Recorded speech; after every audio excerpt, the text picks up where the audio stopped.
Now to Afghanistan, where allied forces in the U.S. quickly carried out airstrikes after the Taliban attacked a U.S. base over the weekend. The rising tensions come as the Biden administration prepares to withdraw all American troops by September 11th. Senior foreign correspondent Ian Pannell is on the ground in Kabul with more on that. Ian, good morning. What's the latest there? Yeah, that's right. The U.S. troop withdrawal is really gathering pace. We're starting to see images of bases being handed over from American to Afghan control. And this morning, we've been looking at some of those Afghan forces in training. They're really going to have to hold the front line pretty much on their own. Of course, the U.S. military is still going to stay there in the background, is going to offer support, but it is going to be at a distance. And there's, of course, some question about their capability to hold ground, because, of course, the Taliban had been on the offensive for a long time. As you say, there was this attack against Kandahar air bases in the south of the country over the weekend.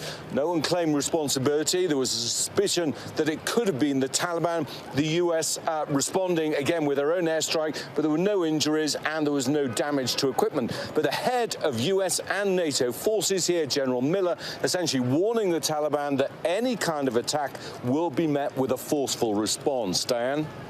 And Ian, how is the Taliban reacting? We know that you've talked to some Taliban leaders there directly. We heard them threaten what would happen if troops weren't withdrawn by May 1st like they wanted. So now with this back and forth, have you heard any more? Yeah, I mean, they did issue a statement over the weekend when this May the 1st deadline expired. Remember, May the 1st was a deadline set by the Trump administration. President Biden pushed that to September the 11th, and they were basically accusing the United States of violating the agreement to withdraw, warning they'll take, quotes, every counteraction appropriate against the occupying forces. But it's still early days. I don't detect any large-scale movement by the Taliban against U.S. troops as they pull out. I mean, ultimately, this is what they've been fighting for 20 years. They see themselves as being victorious. But nevertheless, you know, it is still early days.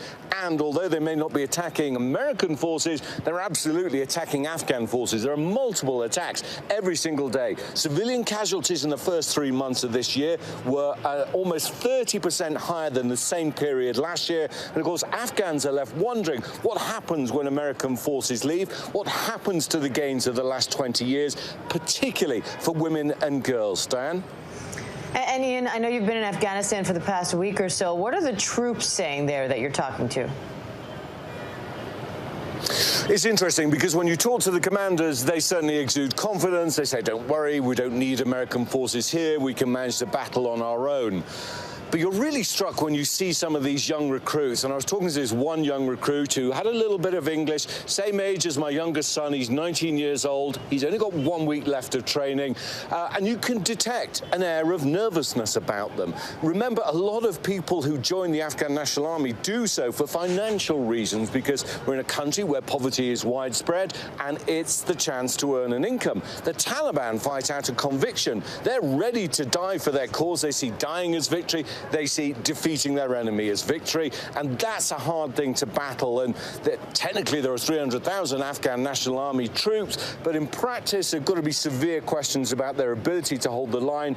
And again, away from the commander, this young recruit said to me, we need help. And that's the situation on the ground. Diane? A sad one. Ian Pannell in Kabul, Afghanistan. Ian, thank you.